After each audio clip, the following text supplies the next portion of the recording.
ခင်တော်ရဲ့ဝิญဉ်ရဲ့အာဟာရညနေစာစီစဉ်ကနေပြန်လဲကြိုဆိုပါရစေဒီကနေ့ရောက်ချင်းစီတိုင်းအတွက်ဝิญဉ်ရဲ့မှာခွန်အားပြည့်စေဖို့ရွေးချယ်ထားတဲ့နှုတ်ကပတ်တော်ရဲ့ခေါင်းစဉ်ကတော့မကြောက်နဲ့လို့ဖြစ်ပါတယ်အခြေပြုထားတဲ့ကျမ်းပိုက်ကတော့တိမောသေဩဝါဒစာဒုတိယဆောင်ခန်းကြီး1အငယ်ခွန်ကြောက်မှုကဘုရားသခင်ဤကြောက်တတ်သောစိတ်တဘောကိုငါတို့အားပေးတော်မူသည်မဟုတ်တကူပါသောစိတ်ချစ်တတ်သောစိတ်ရှင်းလင်းသောစိတ်တဘောကိုပေးတော်မူ၏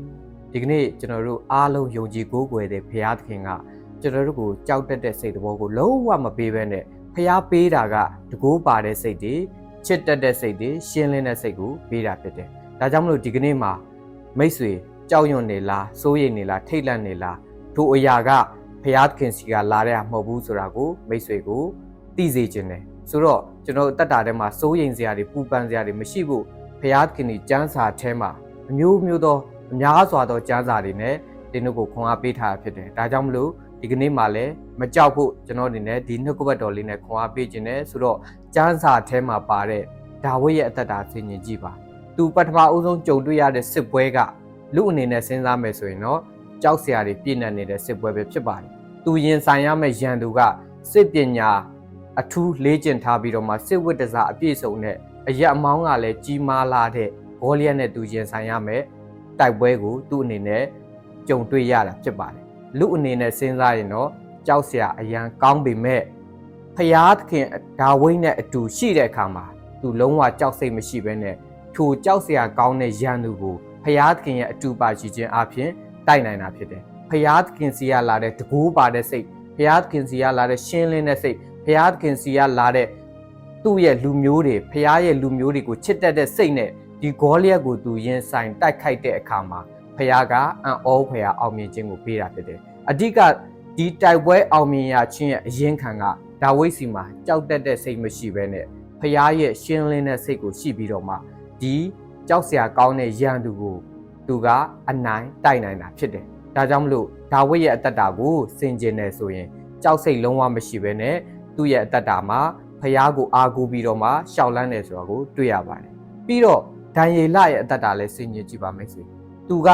ချင်းသေးတွင်းထဲကိုဆင်းရမှာမကြောက်ပါဘူးသူ့ရဲ့နှလုံးသားထဲမှာဖယားနဲ့အဆက်အသွယ်ပြတ်မှာကိုပဲကြောက်တာဖြစ်တယ်ဒါကြောင့်မလို့သူကဒီချင်းသေးတွင်းကိုဆင်းရမှာမကြောက်ဘဲနဲ့ဖယားခင်စီကရှင်းလင်းတဲ့စိတ်တဘောနဲ့ဖယားနဲ့အဆက်အသွယ်ပြုခြင်းအချိတ်ဆက်ပြုခြင်းကိုသူအမြဲတမ်းမပြတ်လှုပ်ဆောင်ခြင်းအပြင်သူ့ရဲ့အသက်တာအပြင်ဒီကနေ့ထိုတိုင်းနိုင်ငံမှာအံ့ဩဖွယ်ရာဘုရားသခင်ရဲ့ဘုန်းတော်ထင်ရှားခြင်းကိုတွေ့ရတာဖြစ်တယ်ဒီလိုပဲရှာတွက်မေရှက်ဗေဒနေကောရဲ့အသက်တာမိအိုင်ထဲကိုဆင်းရမှာမကြောက်တဲ့နှလုံးသားနဲ့သူတို့ရဲ့အသက်တာအသက်ရှင်သွားတယ်ဆိုတာကိုတွေ့ရပါတယ်ဒီကနေ့ရောက်ချင်းစီတိုင်းကိုခွန်အားပေးခြင်းနဲ့ကျမ်းစာထဲမှာဖယားရဲ့လူတွေဖယားခိုင်းတဲ့လူတွေဖယားအတုံးပြုတဲ့သူတွေကကြောက်စိတ်မရှိတော့တဲ့အခါမှာဘုရားသခင်အထူးအတုံးပြုတယ်လို့ပဲဒီကနေ့မိတ်ဆွေတို့ကိုလည်းခွန်အားပေးခြင်းနဲ့ဖယားကိုယုံကြည်တဲ့သားသမီးတိုင်းကြောက်စရာမလိုပါဘူး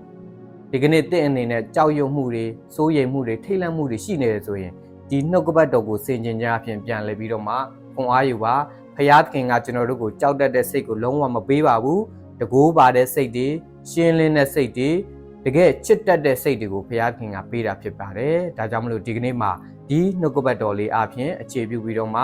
ယုံကြည်သူရောက်ချင်းစုတော်ခွန်အားပေးကြပါတယ်လုံးဝမကြောက်ပါနဲ့ဘုရားသခင်ကျွန်တော်တို့နဲ့အတူရှိနေတယ်တင်စိုးရိမ်နေတဲ့အနာဂတ်အတွက်လားတင်ပူပန်နေတဲ့စီးပွားရေးအတွက်လားတင်ကြောက်ရွံ့နေတဲ့ပညာရေးအတွက်လားမစိုးရိမ်ပါနဲ့ဘုရားသခင်နဲ့သာအတူဖြတ်သန်းမယ်ဆိုရင်ဘလို့ရန်သူမျိုးကိုမစိုးဘလို့အခြေအနေမျိုးကိုမစိုးဘလို့အဖြစ်ပြက်မျိုးကိုမစိုးအတူအောင်မြင်ကြော်လွှားဖြတ်သန်းနိုင်မှာဖြစ်တယ်ဖယားသခင်သာအတူရှိတယ်ဆိုရင်အရာအလုံးကိုအောင်မြင်စွာကြော်ဖြတ်သွားနိုင်တယ်ဆိုတာကိုခွန်အားပေးရင်းနဲ့ယုံကြည်သူရောက်ချင်းစီတိုင်းမကြောက်ဖို့ဒီနှုတ်ကပတ်တော်အပြင်ခွန်အားပေးတိုက်တွန်းလိုက်ပါတယ်အားလုံးရဲ့ပေါ်မှာဖျားရှင်သူပဲကောင်းကြီးပေးပါစေ